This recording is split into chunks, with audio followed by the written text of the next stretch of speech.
Thank you for staying. We know that the weather isn't ideal to drive home in, so we know some people had to take off, but we're really, really excited that Mike is here with us today. So we would like to thank Brown & Associates Planning Group for sponsoring our plenary, which is Mike Lydon. So we'll give Brown a round of applause. And Connor's going to share a little bit about Mike before we get him up here on stage. Good morning. So I think a lot of us are pretty excited about this. There's been a couple tactical urbanism sessions that have happened, and I think a lot of people are really engaged, and I think we're going to have a fantastic time learning here from Mike. I'm just going to go through his little CV here. So Mike is the founding principal of Street Plans, an award-winning planning, design, and research advocacy firm based in Miami and New York City, and an internationally recognized planner, writer, and advocate for livable cities. NPR, The New York Times, ABC News, Wired, Smithsonian Magazine, and Architect Magazine have featured his work among many other publications. With his partner, Tony Garcia, Mike is the recipient of the 2017 Seaside Prize and co-author of Tactical Urbanism, Short-Term Action for Long-Term Change, published by Island Press in 2015 and named by Planetizen as one of the top 10 planning books of the year. Whew!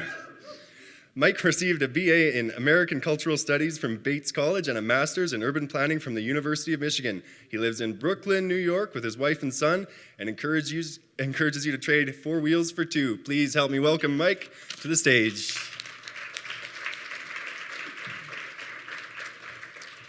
Thank you, Connor. I think you might be one of the only people I know who has said Planetizen correctly. So I know I'm at a planners conference. Well done. Good morning, everybody. Thanks for sticking around. I was telling a few people here earlier this morning that I was in Sicily on vacation with my family as late as Sunday.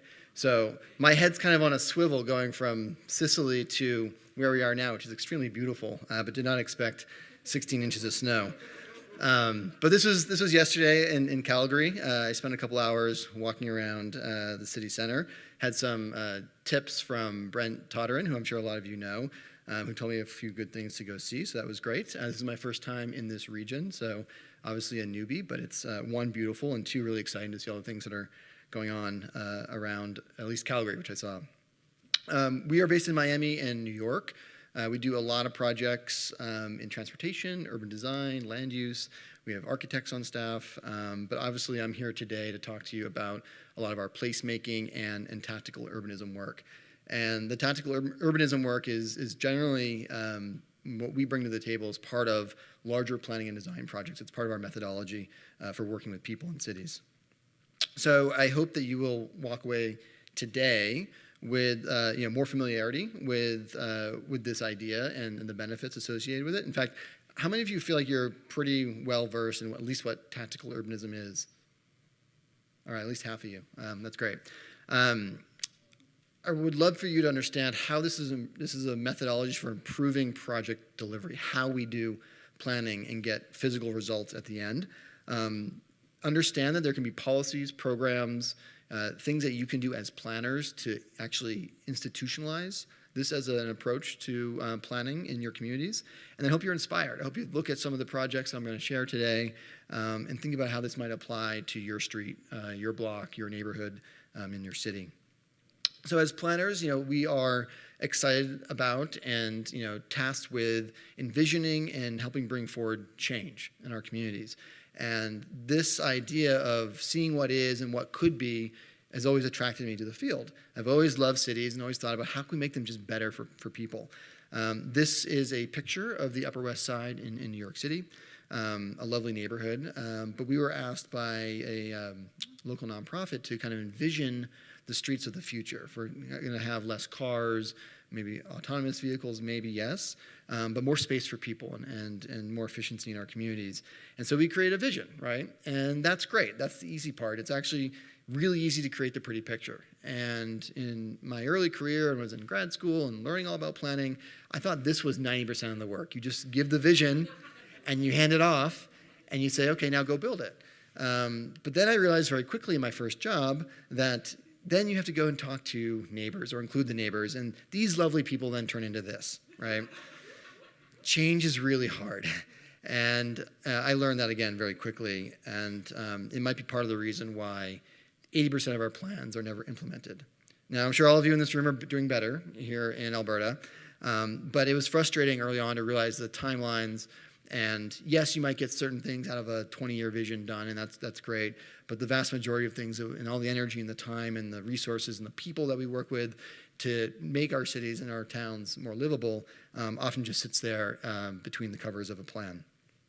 And so this quote by the great American and then turned Canadian Jane Jacobs, I think really hit it for me, which was that city planning lacks tactics for building cities that work like cities.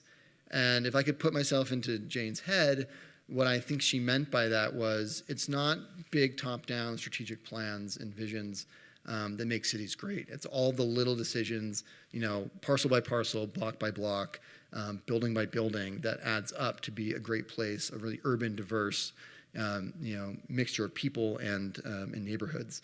And it's really hard to deliver that with conventional planning. At least in the work that we do in the US, which I think is relatively similar to what you do here in Canada, it's very slow and it winds up being very expensive, both in time and money. Politicians, the people we elect to serve our communities, really struggle with conventional planning because they have, short terms in office that aren't guaranteed to be renewed, right? And they have to create visions, new ideas that they can sell to the community to make places more livable. But they need tangible results. And so balancing those two things is very, very tough on our leaders. In our planning processes, we unintentionally exclude large swaths of the population. Right? So if you're able to get 300 people to a charrette or 50 people to a public meeting, that's great. And I'm always happy to have those people in the room. But they tend to be the same people. And a process where we invite people into rooms like these, into a community center and a city hall, you should never stop doing those meetings because they are very important. But they only represent usually about 1% of your community, if not less. So we're missing a big part of the conversation when we're conducting our engagements and consultations this way. And I think all this adds up to a lack of trust in government at all levels, local to regional to national. And what that results in is a lot of untold value that we leave on the table for making our communities better.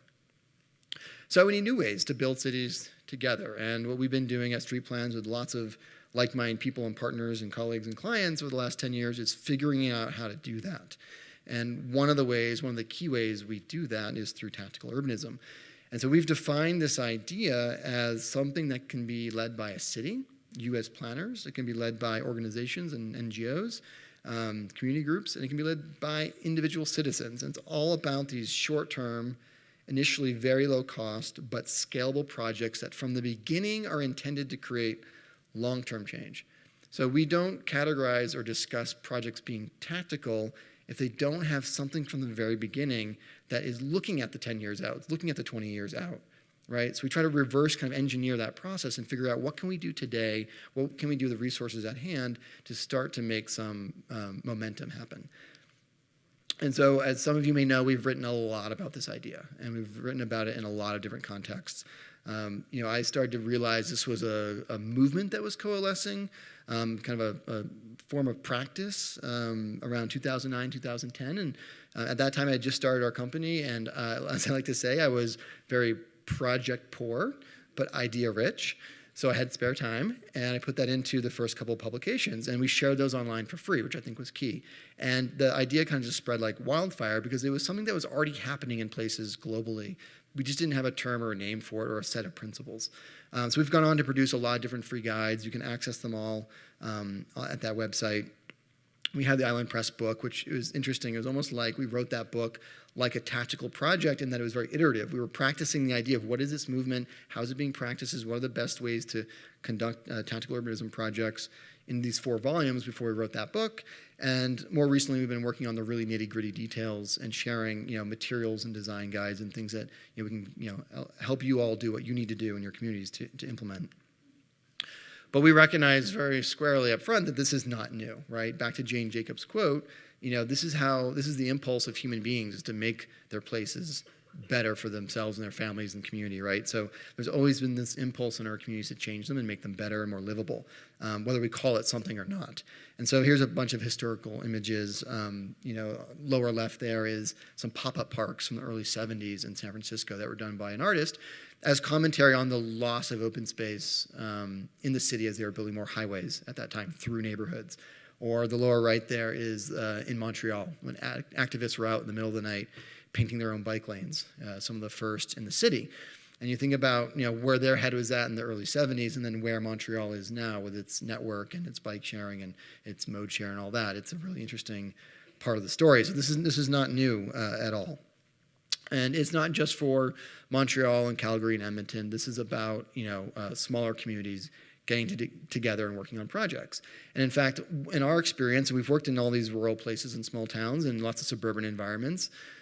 In those places, it's kind of your only option in some ways, right? When these resources are really constrained, what do you have? You have people, and hopefully you have some people who are willing to give their time. So I wanted to underscore today that I'm going to show images from small towns and several big cities, but it's not meant to discourage anyone who lives and works in a variety of different contexts, okay? There's so much that can be done when there's less bureaucracy, which is what I find in a small town. You need the permission of usually one person to do some interesting things. We've seen this movement in the last 10 years or so really evolve in 3 different phases. Maybe 2005 or so, you guys might know the example of Parking Day, which in fact did come out of San Francisco. That was this time where these practitioners and activists were feeding a parking meter, to put a temporary park in place of a car. Right? It was very cheeky. It was very smart. And the key difference in what they were doing is, one, they were being tactical. They were exposing a loophole in the city code that said that as long as you fed the meter, you could have the space. It didn't say you had to put a car there, right? So it was smart. But this was happening at a time when the internet was really starting to burgeon with blogs and imagery of city projects. And so that idea got beamed around the world and was very inspiring. I actually learned several years ago that people in Hamilton, Ontario, were doing what they called parking meter parties, much earlier, in fact, than Parking Day in San Francisco. But the one in San Francisco made it around the world and became this idea and this movement. We were looking at all these activist-driven projects that were actually resulting in change with cities. Maybe circa 2007 into 2 or 3 years ago, you start to see cities start to gravitate towards this idea. They start to support things like Parking Day. Maybe they start to do a pilot project or two and start looking at incorporating it into projects, but generally as a one-off. And then the last couple of years, where we spent a lot of our time and energy, is trying to embed this, trying to transform practice. Like, the way that I want this movement to evolve is that I no longer have to go to conferences and talk about tactical urbanism, that it's part of the planner's toolkit. You learn it in school. It's not the response or the approach for every problem or every project or every issue in your communities, but it's a very important, impactful one when you use it and apply it correctly. And I want everybody to think about that and how it can apply to the work that you do. So the 5 benefits, we encourage people to work together in new ways. It's very common to be invited to a meeting again, to have maps on the table, to put lines on that map or sticky notes. We all know how to run that process. And again, I'm not saying you shouldn't be doing that. But when you ask someone to come out and pick up a paintbrush or to get their hands dirty with a real project, all of a sudden, whether you're the mayor, you're a city council, you're a business owner, a resident, you become equals because you're working on a project together, and that's really, really powerful.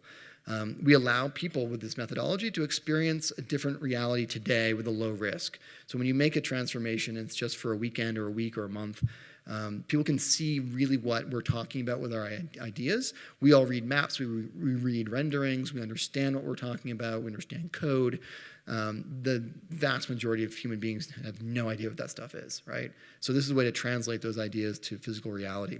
And in that way, we widen public engagement, right? When you're just walking down the street in your daily life, waiting at the bus stop, driving to work, and there is a change, that's the point where we engage, where we have those conversations. Sometimes they're tough. Sometimes people are not happy about those changes. But that's really, really helpful for us to understand where those opinions are. It's almost like a barometer in a community. Are they ready for this or are they not? Where's public opinion stand? What's more important than what works is actually what doesn't work. And so point number 4 here is that we're looking for all these little failures in the project. What are the things that test our assumptions that when we realize that we had a plan in mind, we had a drawing or a sketch or a draft, and we're realizing now that's not actually the way it should be designed or planned. That's the most important part before we commit bigger dollars to the capital planning process. And then finally, when this is done well, we expedite benefit. We get benefits in the ground faster by having people being able to experience that change when it's successful before capital dollars flow. So I'll show you lots of examples of how projects in an interim way kind of bridge that gap between the demonstration of the pilot and then bigger dollars and resources coming 5, 10, 20 years later. Or this. We'll just sum it up with this, right? This is one of my favorite memes from the internet. I think it explains planning and architecture and design to a T. I'll leave it at that. So where should we intervene? We look for the undervalued, the unsafe, the unused, the unnoticed, or the plain unjust. Here are 4 projects we were involved with from different cities around the world, and the quick changes that were made to bring these benefits, to the street. And lots of times, in places that people never imagined or dreamed of, their parking spot becoming, like in Auckland, a parklet as an extension of the sidewalk for a very popular pancake, food stand. This process is not just about activists like in Montreal in the 70s in the middle of the night. I'm going to share one example that's like that, but it's really about an ecosystem of people who are city builders. And whether you are, in the arts and you're in the nonprofit sector, you're a planner, you're a councilor, mayor, you're a developer, there's a role for everybody to play in delivering this methodology in cities to make them better. And it's iterative, right? We stole this idea directly from a book called The Lean Startup, where we, test ideas through different iterations by pilots and prototypes at the outset, the 1 day, the 1 week project. We learn from the data collected, again, the impact on the ground, pros and cons, and we feed that back into the next round. And so I'll share several examples of how communities have iterated and started to embed tactical urbanism and how they think about planning and delivering change. And I'm going to start in Canada. This is my one Canadian example, sorry. I've only worked in Canada once. And it was actually 5 years ago in Hamilton. And I know a lot of you understand Hamilton and historically has had economic challenges and deindustrialization and all that. And a young architect named Graham McNally, some of you might know him, he has a firm called Envisage Architects, called me up and said, we had this complete streets policy, we have bike plans, we have A, B, and C, nothing's getting done, councilors aren't moving it. So as architects, as planners, we're in the community, we're pissed about this and we want to make change. And I said, well, let's have a workshop, let's figure it out. So the idea became, this is in April of 2013, to look at streets. And we picked 5 prototypical intersections around the city. And the idea was that this, the Hamilton Burlington Society of Architects, that's a mouthful, was the client, and they were going to give $1,000 for 5 projects. And we were fishing for success. Not every project will be successful, but if we did 5 of them, then one of them might actually hit the right note. And so you can see where the downtown is, and from inner neighborhoods to up on the escarpment. If you've been to the city, there's a big, sort of split in the city, suburban and urban, up and down. And so we checked out different intersections. We started to workshop ideas with about 30 people who wanted to see the streets calmed, reclaimed for people, and then ultimately recreated. And of these, I'll save you, all the 5 examples. I'll share with you the most successful, which is on the southern end of Locke Street. Does anyone know Locke Street? Anyone been to Hamilton? A few hands. It's one of these wonderful, Jane Jacobs type of streets. Small buildings, very walkable, lots of small businesses, very active place. And where that street transitions more to an institutional and then residential context, here you see the elementary school and the church. On Herkimer, you've got a one-way street. So 2 lanes of traffic, oftentimes in the morning, speeding by this school, just as kids are trying to get there themselves with their families. So this is Graham, who took our idea and our $1,000 budget and bought a bunch of cones, bought a bunch of daffodils, so everybody knew it was not a city project, and put them on the top and screw gunned the cones into the asphalt. And so remember, build, measure, learn. What he learned was that that's actually not a great idea, unless you have the right kind of screws. So it got a lot of kickback. But anyways, Graham learned, and the next morning, that's what that corner looked like. And he did it on this side, and he did it on the school side. And the crossing guard said, I like this. This is really controlling the traffic. It was scary. She understood the problem probably better than anybody. So this was not done with permission from the city, but this was done by people who are trained in design and planning. And now we're into May 2nd, so about 2 weeks later after our workshop, Jeff Mahoney from the local newspaper, the Hamilton Spectator, wrote an article about what we were doing. And this was tactical from the standpoint that we did the workshop, we came up with all these different interventions, we had 2 weeks to do the interventions and spend down the $5,000, and then I would come back on May 3rd and give a talk to Open Doors, or Doors Open Hamilton, which is a really large kind of architectural event that's annual there, and describe all the projects that happened. So we'd kind of out ourselves as the ones behind them. And that didn't really go very well with the city, as you might imagine.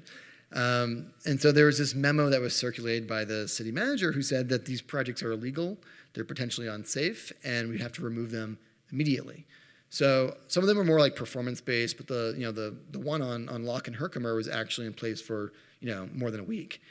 And the city removed the cones, saying they were vandalism, right? But to say nothing of the underlying conditions that the street was known to be unsafe, particularly at that intersection. So the advocates and the planners who were involved with this, they fought back.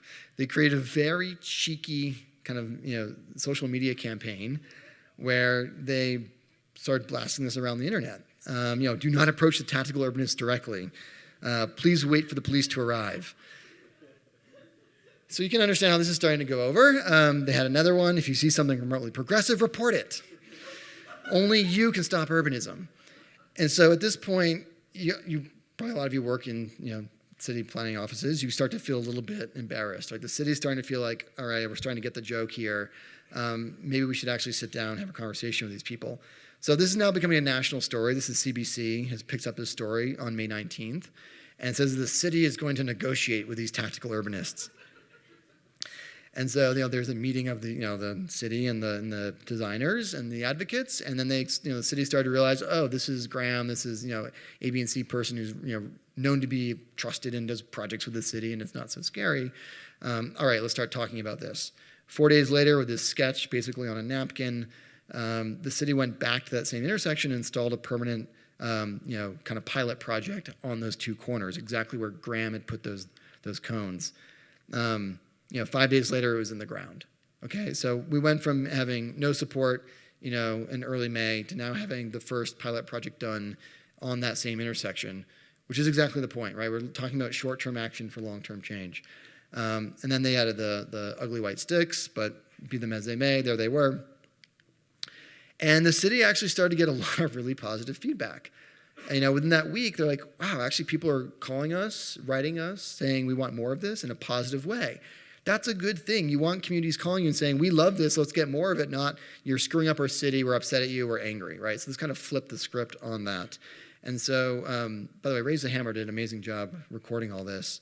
I'll fast forward. There's a lot of other details, but I'll fast forward to October of 2016. The city had implemented improvements at 100 plus intersections. Okay, this is what we talk about with scalable. It's like it's very like it's like acupuncture. You make that right incision, and it can ripple through the system. That's exactly what happened in Hamilton.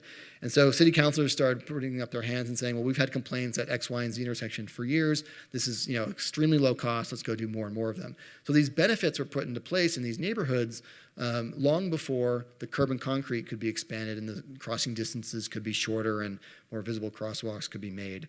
And that's kind of the whole point. And so, by January 12th of 2018, Curbed, in their national publication, ran that Canada's smartest city isn't Sidewalk Labs. Isn't Toronto. It's Hamilton. Because they internalized tactical urbanism into their processes. And you can talk to Jason Thorne there on all the things that they've done, all the initiatives that they've put forward in the last 5 years, following after this first kind of intervention and having that tense moment with the project proponents and realizing we can actually do this ourselves and we can work with the community in an entirely new, different way and actually attract new ideas and new people to Hamilton who want to engage in this way. So it's a pretty refreshing story, and it goes over this 5-year timeline. And you can see they've made their transformation In fact, that's the original intersection. That's now permanent curb and concrete that's been expanded with some landscaping as well. So, short-term action, long-term change. So you can apply this with public engagement, right? This is one of the big ideas here is we need to engage more people in the process while you're starting a plan. We think that the demonstration project, that really short-term, day-long or weekend-long thing, that's the platform of engagement. Actually doing the project engages people. You have to ask to borrow plants or tools. You have to work with local businesses to get their permission, their buy-in. Oftentimes, they help with these projects. You get the community involved. You bring ideas to where they are in their daily life.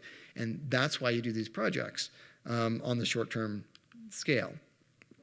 And how this applies to a more formal planning process, we were involved with a pet enhancement plan in Jersey City, so just across the river from Manhattan. And the idea here was that there'd be a workshop in one of the 6 city wards, and we would do these interventions for the day and let them last as long as they would last. This is tempera paint, so as soon as it rains, the paint goes away. But the idea is that we would do these walking tours, and people would happen upon this new intersection improvement that our team had created to kind of create that moment of engagement and talk about street enhancements that could be done around the city. So we did 6 of these walking workshops, 6 of these interventions, and we're able to glean not only feedback from the participants of the walking tour, but the whole day that we were setting these things up and they were installed, we were getting lots of passersby letting us know, what they thought. And so how this translates into policy and action on the ground is that we learned a ton of things in these, these key corridors, which were identified as being unsafe, where we should make policy recommendations in the plan to account for the needs of the community. And so we came up with this graphic that kind of shows all the different types of curbside interventions that you could do at a relatively low cost that would create a higher and better use of our curbs, right? The most competitive space in our cities. And it doesn't mean you put all of these onto a single block. You can certainly do that. But this is more of a menu of options that are contextually can be applied. In this case, this is a commercial mixed-use corridor. And so the city, since this was adopted in the spring of 2018, has gone forward and they've done 50 plus curb extensions using more of a pilot approach. They've done 5 parklets, which were installed during parking day just a couple weeks ago. They've got bike stations that are curbside, and they're working on bike corrals as part of the bike master plan that we're now leading. And so here you can see this is our demonstration project in one of the neighborhoods being set up, and this is the striping that they put in early this fall, or actually this summer, before the actual paint went down. This was us before we set up a demonstration in a different neighborhood. That's what it looks like now. And so they're getting to scalability by institutionalizing this methodology where they can go to all the different unsafe intersections and make changes. That's how you do demonstrations. Interim iterative design is all about kind of that next level. So before you get the big dollars to make permanent changes, and no better city, no city is doing this better than New York. And so there are 73 different public plazas that have been carved out of street space using very low-cost materials with community partners and stewards. This is one example of one of these plazas. And you can see it's tables and chairs, it's planters, it's umbrellas, and on the ground is a paint and or just epoxy gravel. So very low cost from a materials perspective. This is the near completion of the plaza in the same location with permanent concrete. This was about a 4-year process. So there's a placeholder, there's a public space, a benefit that was given over to the community long before this more permanent example was delivered. Another quick example, this is Lower East Side as seen from the Manhattan Bridge. This was a placeholder. This was there, again, about 3 or 4 years, and that's what it looks like now. So this allows you to study and understand how people are using the space and then allow that to feed into this design in the end. So you get a smarter, better product as an outcome. And finally, programs and policies. This is not just about the projects themselves, but the processes and the enabling language and legislation that allows cities to operate in this way. So we've done a lot of work in the last 3 years, helping communities create these policies and processes so it's a right size fit for what they're trying to achieve. So from Fayetteville, Arkansas, Auckland, Brewington, Vermont, which I'm going to talk about, Thessaloniki, Greece, and New Orleans, we're just wrapping up now, is creating these policies to allow this to work. But that translates now into programs. So in Miami-Dade, where we have an office, we got some foundation funding. Oftentimes that's a good place to start. This is low risk money for the community, for the government. And so we actually led a process where we sourced 68 different applications to get access to up to $60,000 in funding for projects. And we selected 18 of them for that funding. I can tell you $60K goes a long way with tactical projects. And then we were able to leverage an additional $150K in local dollars from each community to bring to the pot to improve or expand the pilot projects. So with these 18, we started to implement them. And this is a partnership with the county. And it's been extremely challenging, to be honest.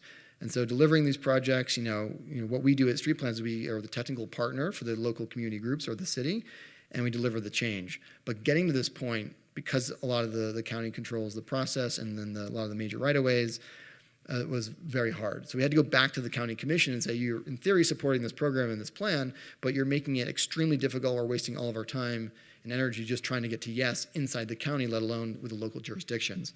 And so they passed a resolution that created a flexible and streamlined traffic engineering process to allow for the quick build program to thrive.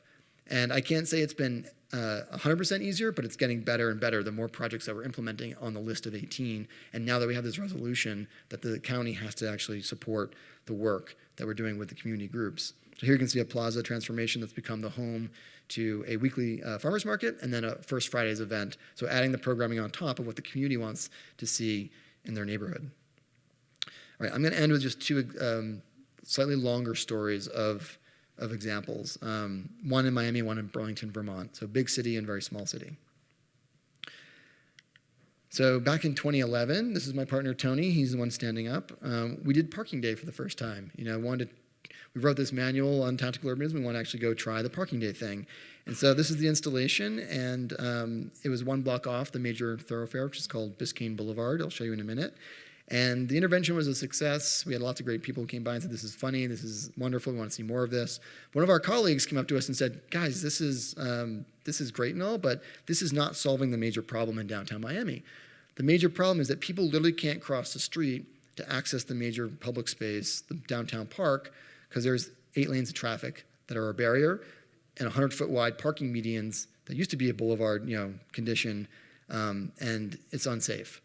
So he was right. We were fiddling on the edges here, and he's talking about this problem, and we were 1 block away doing, a 20-foot parking space.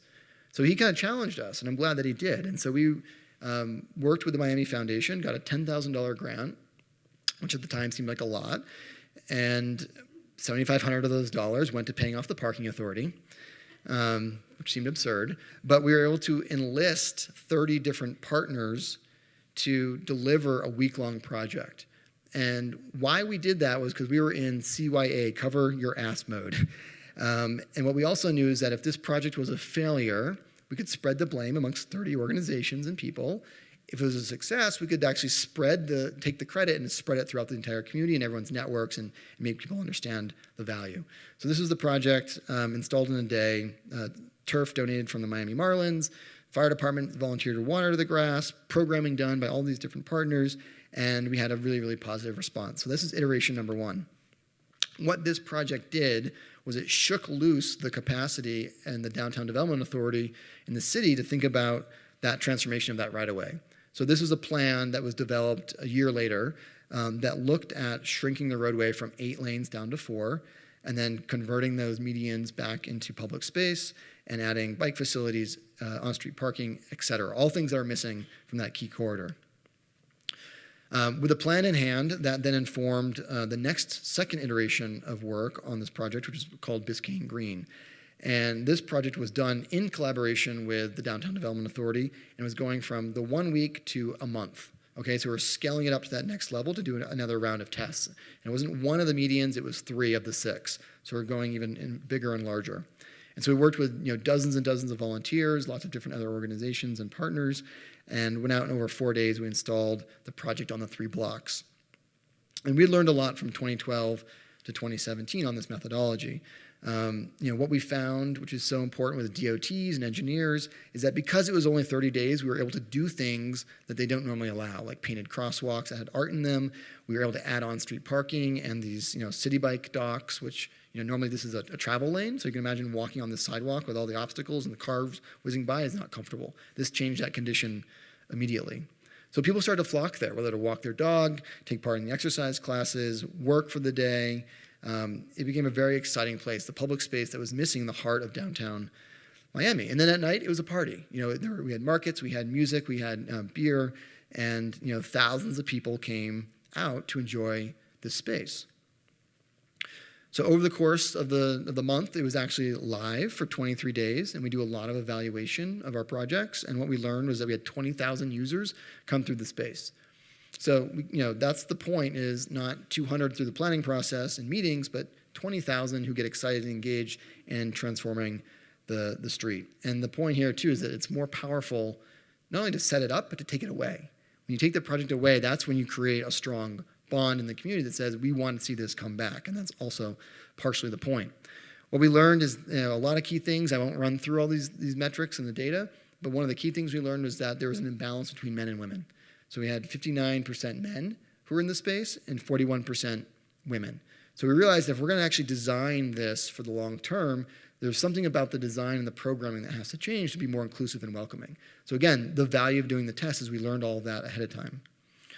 And of course, the intent is to build political will. So the city commissioner who controls this area, he was not a big fan of the idea. He's like, why would you do something for a month? You're going to spend $100,000, and that's ridiculous. And by the end, he was saying he wants to make this permanent before he leaves office. And again, that's exactly the point. We make champions out of people when they see a success on the ground. So we have not gone to the third and final iteration. That's still in the works. The next step has been the city has approached the State Department of Transportation, who has jurisdiction on the right-of-way, and they're doing a lane elimination analysis. So they're actually looking at what are the impacts of the 8 lanes to 4 lanes. And we think that's going to yield some positive results. And then the final hurdle, we get the actual $7 million in capital to take that through to construction. Final example, streets. Obviously, been talking a lot about streets. I'm going to shift now to Brewington, Vermont, which is a small city of 40,000 people. Back in 2015, they asked us to write their bike master plan with another firm called Du Bois & King. Burlington's actually atypical. It's a very compact city. It has a university, as I mentioned. Lots of people biking and walking already. In fact, almost more than 30% of people taking transit, walking, or cycling in the community already. But the infrastructure for cycling in particular is pretty weak. So this is all about doubling the mode share of cycling, increasing walking, and doubling transit over 10 years. But Burlington, as progressive as it is, also struggles with, we support the plan, we don't support what that means on the ground in front of our homes. So what are we going to do to kind of break up that logjam?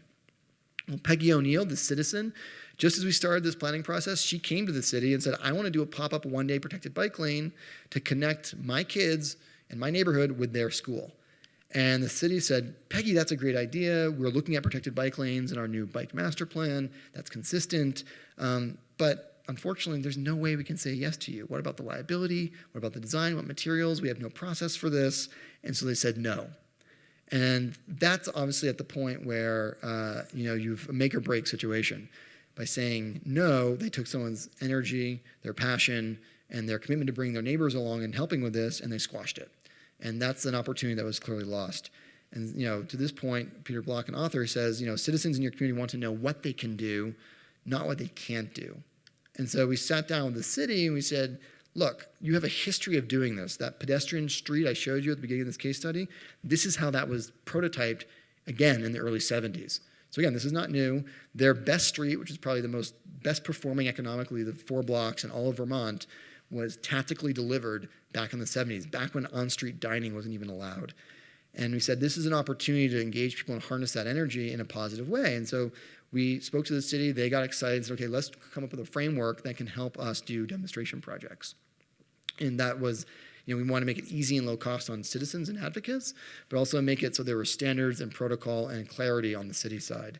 And so we created, as part of the plan process, a community-led demonstration project policy and guide. And these are for projects of 6 pre-approved types that the city wanted to look at already and could last up to 7 days. I'll spare you all the details, but we'd never written anything like this before, so we also want to test our own process. So to engage the community in the larger plan, we picked one weekend where there were 2 very large events, and we did our own demos using the process to see where there were holes in that effort. And so this is for Art Hop, which attracts 10,000 people over the course of one weekend. And they all cram onto this, 1.5 meter wide sidewalk. So we wanted to create some, release valve and a place to sit and enjoy all the food trucks, enjoy the community. And so that's what you see there. That same weekend on the north side of downtown, we did 3 different bikeways that linked together into a network connecting people from downtown to their open streets route. So they do, every year they do, I think, about 3 miles of closed streets to cars, let people bike and walk and skate and do all that. We just wanted to help get them there more safely and then talk about designs that we were already considering as part of the plan and get their feedback on them as well. So here's a parking protected bike lane that we put into place. We did planter protected bikeway, and then we did a neighborhood greenway on a residential slow speed street. We upgrade intersections, and this is all done with volunteers and city support. And then we engage people during open streets, as we did at Art Hop, and got a lot of feedback from hundreds and hundreds of people. We brought the fire department out, who are generally pretty sour on these ideas of changing streets, but we got their very valuable and insightful input. They didn't like it. Just gonna put that out there. But we allowed us to put all the conversation on the table and go through why they didn't like it and actually point to something that was physical, not imagined. The mailman also didn't like it until we told him how this could improve his safety too, which he came around. So we learned a ton. We learned that cars slowed down, cyclists really loved it, pedestrians loved it, fire department did not. The city learned that they should be doing this too. Why is it that volunteers can go out and make the street better? That's our job at Public Works. We don't want to be shown up. So within 2 weeks of doing the demonstrations, the city crews were out there doing the exact same projects that the volunteers had done in tempera paint just a few days before. So that kind of spurred them into action, and the city ran with that. So we're still doing the master plan for cycling, and they're out there doing pilot projects and demonstration projects because they're excited about it. They're seeing the positive benefit. So they tested a road diet during the plan where they went from 4 lanes to 2. They test 2 different barrier elements, which you can see there. They did a demonstration project at a really complicated intersection. And then the local nonprofit, Local Motion, that we partnered with, now that the city is investing in this, if a policy that allows them to do these projects, this frees them up to spend their limited resources in a very positive way. And so they learned from all the data we collected, and they created a pop-up trailer full of materials that we helped them design that allows them to travel not only around the city, but they do work all over the state of Vermont to do these demonstration projects. It's like a mobile education campaign to quickly change things to reach out to people. And the story ends really well. This is Peggy O'Neill, the mother who proposed that first pop-up bike lane. This is her being featured in NPR, National Public Radio in the States. And this was a whole piece describing how she spurred the city into action. We worked with the community and got this policy done and adopted 1 year from the day that we did the first demonstrations, right? So that timeline means that we built trust with the community, we built momentum inside of City Hall and inside of Department of Public Works, and we figured out a lot of things that did not work in some of our designs that fed into the bike master plan that was then adopted in spring of 2017.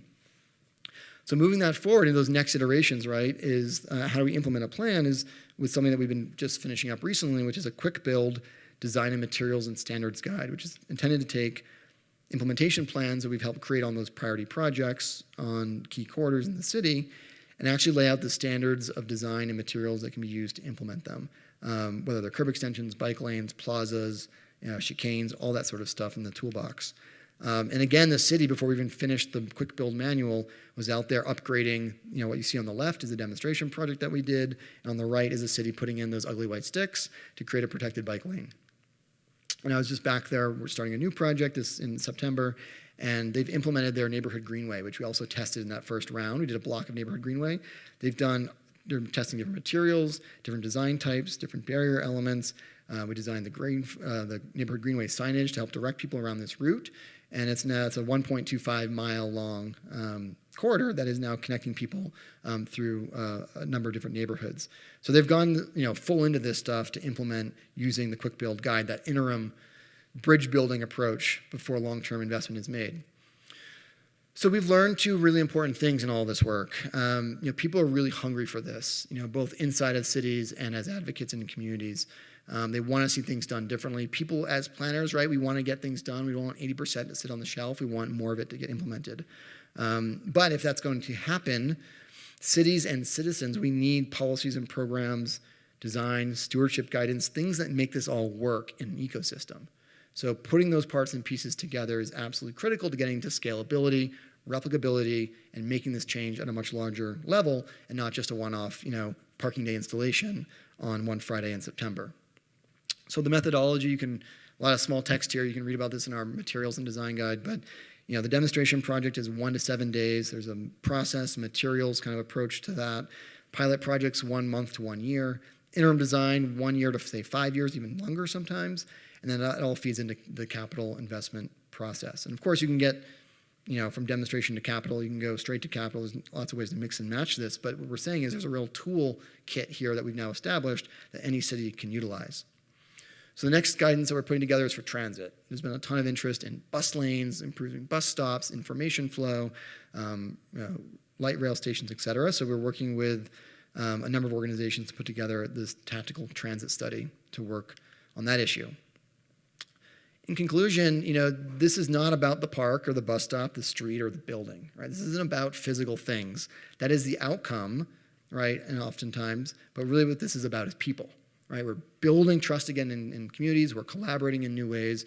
We're realizing that if all this work that we're doing and spending lots of money on the planning realm is going to move forward, we as a community have to implement it together, everyone at every different level. And why this work is important to us is that we're really turned on to the fact that you only remember 10% of what you read, right? Or maybe 20% of what you hear. So don't worry, you're not going to retain most of this when you go home. But you can go back online and check it all out. But we retain 90% of what we do or simulate.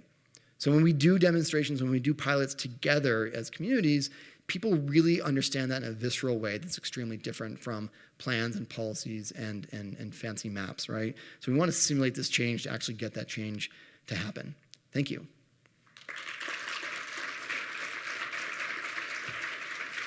I think we'll do Q&A. Yeah, of course. All right. Let's get some water real quick. Yeah, of course. So we do have a few minutes, and Mike is happy to do a Q&A. If you guys want to ask some questions, go for it. You can stand up and project your voice if you don't have a mic. Thanks again for this wonderful presentation. I have seen that tactical urbanism is always associated with cooling space in general, like the catering, the plazas, the sidewalks, and all that. Have you seen any case or have you seen any case where tactical urbanism has been applied in land use? Like I envision a zoning bylaw where you could prototype different types of buildings. Have you seen something like that? Yeah, absolutely. So I didn't cover a whole side of this emerging field, but there's a lot of vacant land activation, vacant building, and even building prototypes that you can find, and dozens and dozens of examples around the world. There's projects that have reclaimed old buildings and got them fully leased and operational again. There's ways to bring back clean up vacant land, provide placeholder uses.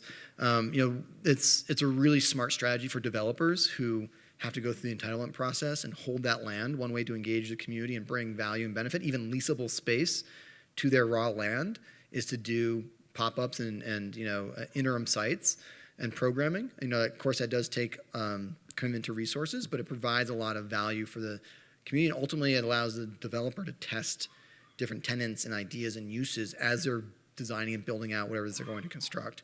So if you want to research that, there's plenty of examples. There's some examples in our book as well. Just couldn't cover it all today, but that's a really good point. Anyone else? Okay. Well, thank you guys. Thank you, Mike, very much. We really appreciate you coming out with us today Thank you, and guys. sharing with us. Take care and be in touch if you have any questions. Awesome.